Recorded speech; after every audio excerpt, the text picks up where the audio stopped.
Bonjour tout le monde, j'espère que vous allez bien. Je viens d'arriver au superchargeur de Marne-la-Vallée. C'est la première fois que je viens ici, donc j'ai parcouru 64 km en 1 heure et 2 minutes. Et voici ma consommation. Ma consommation est de 135 Wh au kilomètre, soit 13,5 kWh au 100 km. Et j'ai parcouru 138 km depuis ma dernière recharge. Et voici ce qui est passé entre mes roues. Donc 49 kWh pour une consommation moyenne de 144 Wh au kilomètre. Ce qui est vraiment excellent. Et donc ma moyenne ma moyenne est de 164 Wh au kilomètre pour 1280 km, on va dire. Bah c'est bien. Ce que j'ai noté, c'est que le modèle Y consommait moins à vitesse stabilisée style 70, 90 sur autoroute plutôt que dans les bouchons. Hier j'ai fait un test de 87 km, un test de consommation, et la consommation était très élevée parce que le véhicule s'arrêtait, il repartait, il s'arrêtait, il repartait, ce qui a fait exploser la consommation.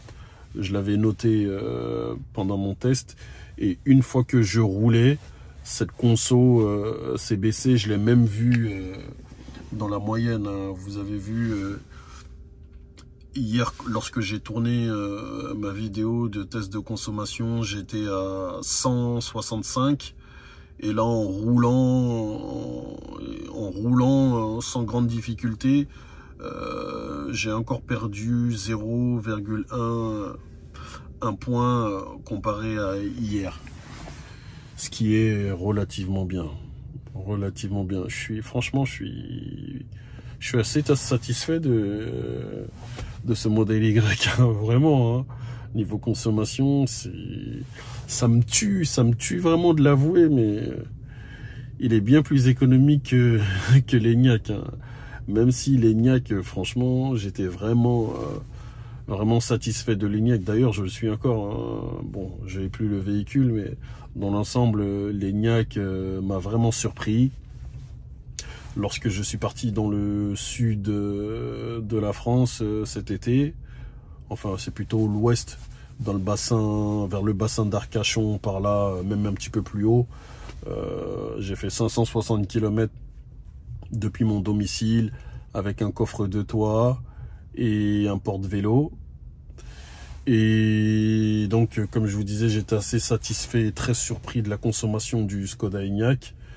Et aussi, j'ai été jusqu'à Munich avec, très satisfait de la consommation. Et là, ce modèle Y, dans la vie de tous les jours, il est plus fort. Ça me tue de le dire, mais il est beaucoup plus fort. Et ce que je voudrais voir maintenant, c'est que vaut le modèle Y avec une galerie et un porte-vélo. En parlant de porte-vélo,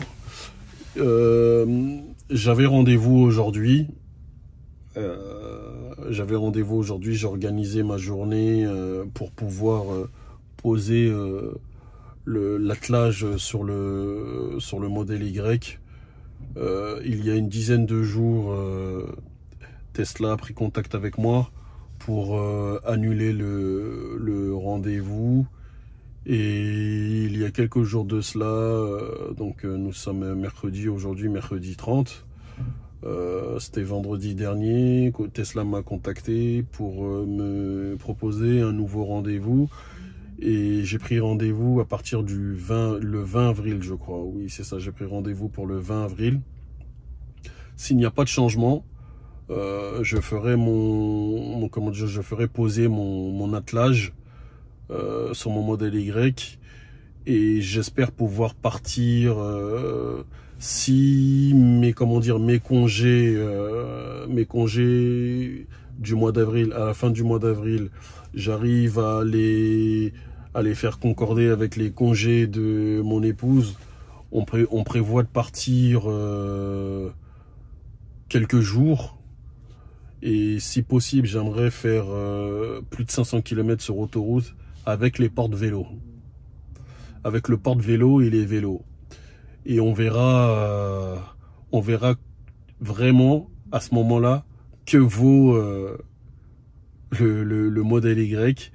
Et comme l'ENIAC, je stabiliserai ma vitesse à 120 km/h, parce que c'est vraiment, c'est pas prudent, c'est dangereux de rouler avec un porte-vélo. Nous sommes une famille de 5 personnes, donc moi j'ai un grand vélo, j'ai un vélo de taille XL, mon épouse a un vélo de taille M, mon fils aussi a un vélo de taille M, le porte-vélo fait son poids, les vélos font leur poids, donc ce sont des vélos électriques.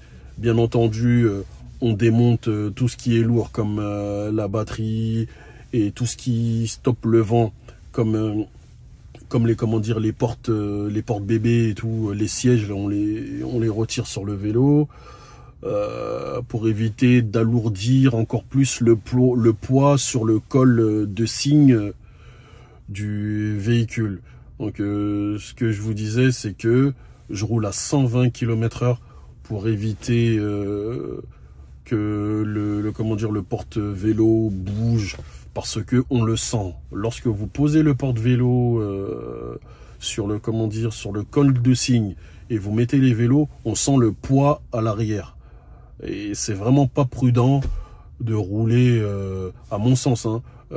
Moi j'ai toujours roulé à 120 km/h, que ce soit avec un véhicule électrique ou même avec un hybride rechargeable.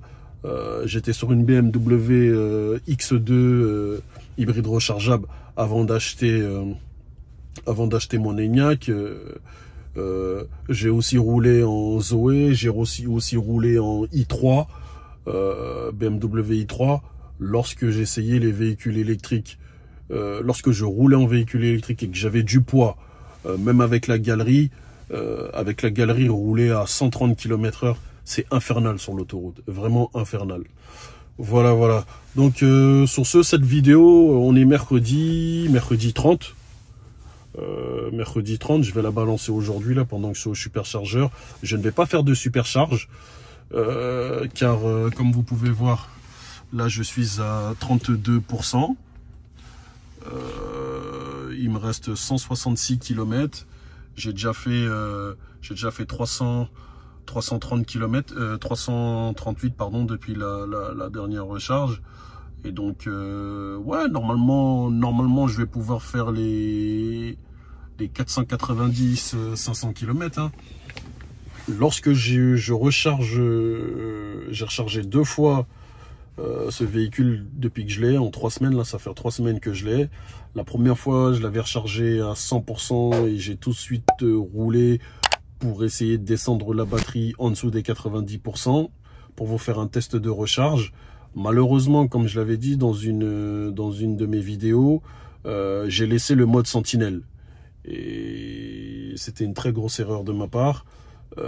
Entre temps, j'ai rechargé le véhicule, je l'ai chargé à bloc et j'ai roulé de 100% à 90 ou 89%, quelque chose comme ça. Et à chaque fin de journée, lorsque je suis disponible, lorsque je finis mes journées, donc moi j'ai tout le début d'après-midi, généralement je suis libre de 13h30 à 16h. J'essaye de rouler un petit peu pour vous faire un test de recharge et aussi vider ma batterie avant la fin de cette semaine. La fin de cette semaine, ce dimanche, il y aura le Gigatelier. Je pense partir à bloc comme Steph l'a bien écrit, pour ceux qui ont la possibilité de partir au Gigatelier en ayant une batterie comment dire, pleine, et pour éviter de faire des allers-retours, surcharger en cours de route, faites-le. Moi, j'habite à environ 120 km d'Amiens. Aller-retour, ça va me faire moins de 250 km. Je vais recharger mon véhicule le matin, enfin dans la nuit. Je vais le recharger chez moi dans la nuit sur ma prise P17 32 ampères. Pour avoir le lendemain la batterie pleine à 100% et partir avoir une batterie bien chaude. Donc voilà, là, cette semaine, je vais complètement vider ma batterie. Nous sommes mercredi. Je pense la vider. Bon, demain, ça va pas être possible, mais vendredi, je pense la vider vendredi. Et ce samedi, si ce samedi, j'arrive à pousser jusqu'à 1%, voire 0%, si je suis pas loin d'un chargeur, je ferai ça. Voilà, donc sur ce, prenez soin de vous, comme d'habitude, n'hésitez pas à m'écrire par mail, en commentaire, et moi je vous réponds. Prenez soin de vous, ciao.